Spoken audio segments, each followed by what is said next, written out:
Hey, quants, just a quick rundown on BTC today. I did mention when I was playing off the grid yesterday that I would start focusing more on building strategies in PineScript or doing indicators, something like that. Basically, doing some building stuff that's going to take a little bit more time to create videos. So just in order to keep my own accum of like presenting and that up, I will likely still do some stuff like this, as I mentioned. So even though statistically I don't expect this to pan out very well. So looking at just going to do a quick follow-up on the market for BTC. I haven't looked at it at all today. I believe the mayoral election for New York and some other areas has concluded. I don't know if that's true or if it's still ongoing today. I need to look. I kind of anticipated some reaction based off of that. It looks like maybe we got some reaction to the downside, but let's take a look because I haven't looked at the market yet. So first one, we have the weekly strategy that I said I would continue to follow up on. Today is Tuesday. That strategy closed. Pretty sizable loss. Again, the strategy is not necessarily meant to be a winning, like long-term strategy that anybody would play, but it's just a simple idea that I put here to illustrate automating or analyzing and automating some backtesting results. So if you're interested in doing that stuff, you can pick up some of the tools that are available on Quant Prime or Crown Quant Alchemy, and this product in particular is Quant Prime. So let's move back over to the daily results. So closing that one out, going to the 24-hour, which is the same as the daily. So I was looking at this yesterday, and we had this line here that looked like it was going to be holding on a closing basis. We got a wick bounce here. That did not hold, obviously. Maybe that's a result of the elections. I haven't looked yet. One thing that, and this is not something that is playable at this point, but I did mention when I'm using this trend following strategy, the master strategy with the 200s and the 8 and 21 EMAs, I prefer to couple this with some form of divergence to take actions against. So if why is the cursor not tracking here? Let me refresh the page real quick and see.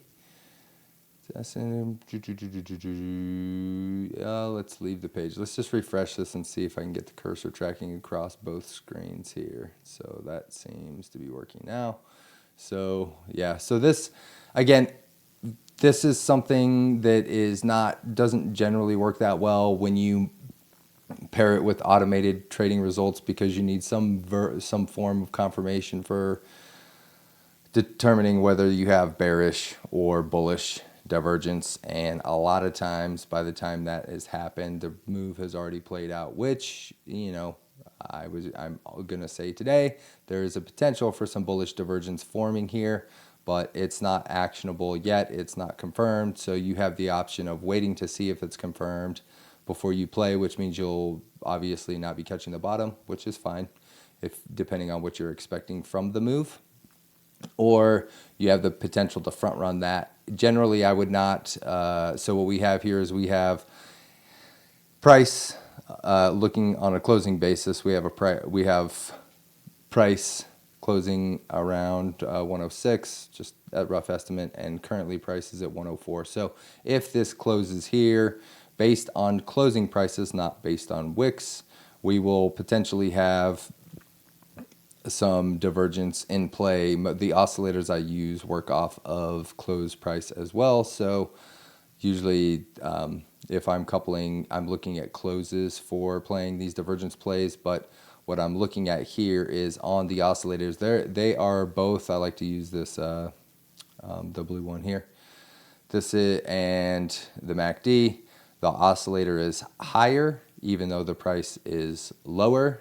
So the oscillator is higher than the previous low here. And this one, the price is lower than the previous low. And so this could be setting up for some bullish divergence. But again, as I mentioned before, this is not confirmed, so it's not playable at this point. It's something to keep an eye on.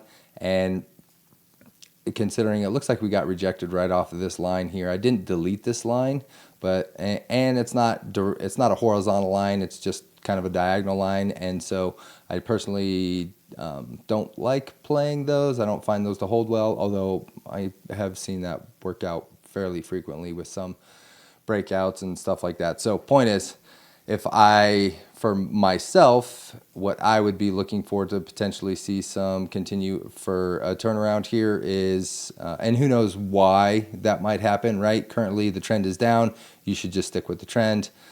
But if you're looking for either a bounce play, or you're looking for potentially another breakout, or you're just looking for this megaphone pattern, obviously I've got a number of bottom support lines here, which one's going to be right? That's kind of the problem when you're playing with these. So I have a number drawn on here just to tease it out. And I already mentioned that I'm not looking at adding more to the market right now. So personally, I would just like to see the price go up. That's just a hope thing, right? It has its personal opinion. I tend to be long biased. I know a lot of traders tend to be short biased. And they probably do better than I would do based on that simple tendency. But for me, I prefer to be long biased. And so in this case, I would be looking for once price bottoms out here, a couple of green lines on the histogram, looking for the stochastic to turn around, and for price to move up. I would look at the first line of resistance. I mean, there is a horizontal here, which I don't have, but that could potentially hold the price down. Based on this one, there's potentially another megaphone pattern holding here, where it could get stopped out here. In a perfect world, what I would like to see is price to come all the way back up to the top of this megaphone pattern. And either, of course, if it broke through, that would be, again, amazing because I'm long biased, but just from an opinion standpoint or preference standpoint. But, I would not be surprised to see price get rejected again up here. So, and I will likely be taking some action around that kind of idea as well. So I did mention in the previous video when I was doing some of these updates that I was going to throw a little kind of chart indicator here. I think what I'll probably do is maybe one of the building things. I might just actually do some AI stuff where I get the AI to build this into the master strategy so that you can just turn it on and off. Right now I just manually added these, and the idea is looking for bullish trends versus bearish trends, and which side is weighted more heavily. Another idea I had was potentially to turn this into oscillators, so I might do that just for fun. Everyone seems to love oscillators, so in that sense, the only thing that's holding positively bullish here is the fact that the SMA 200 is still sloped up, right? Which means it's green. Everything else is bullish, or bearish, just from a glance at what is happening here. So we've got the 8 and 21 EMAs are crossed over, so they're bearish. We have the 200 EMA is sloped down, which is bearish, and it is also crossed below the 200 SMA, which is bearish. So definitely just from a statistical look here, it's basically 75% bullish, or 75% bearish and 25% bullish, which means we should be leaning, if you're utilizing this concept here, we should be leaning towards the bearish side of things. And so price has tended to show that, and we are trending down, right? So if we're looking at the GAN trends, we're trending down. I can't really argue against that. So since the GAN swing indicator does use highs and lows, there is an argument that did this just go lower? Maybe I missed that because I thought originally this was just a little bit higher, but it looks like it's lower. So I don't know if that just happened while I was recording or if I just didn't quite notice that, but it looks like, so there isn't even all that said, even from a GAN perspective, we are solidly trending down. What I was going to say is I thought that this was a little bit higher than this previous one, and so there's a potential for having some indecisive trend for the GAN if this would then go up and break this high, which of course there's a lot to happen before that would a lot to occur for that to happen. If we do break that, I'll be looking for the top line of this, and I would already have a bit started to become bullish because I expect at that point we would have already seen the bearish or bullish divergence starting to play out. So back to the chart here, leaning more bearish and just waiting to see how price reacts. Who knows what the catalyst would be, if it's going to go up, if it's going to continue to go down. I have no clue where it would stop. I did throw some fibs on here. Did I delete those, or is this the right fib? Let me take a quick look. So yeah, this is the fib that I was looking at here. So just from the bottom of 2022 to the top of 2025, taking a look to see where price could potentially or might potentially go if you're playing on the fibs. That, you know, I think if you're looking at GAN, which I tend to like that, we're looking at about 70K. If it looks like price usually goes a little bit below what the previous last time low was, and so the 618 57K would kind of meet that, and so I would probably be looking somewhere in this range if we're going to drop all the way down. And then if I know a lot of other people have kind of showed this before, we have diminishing returns.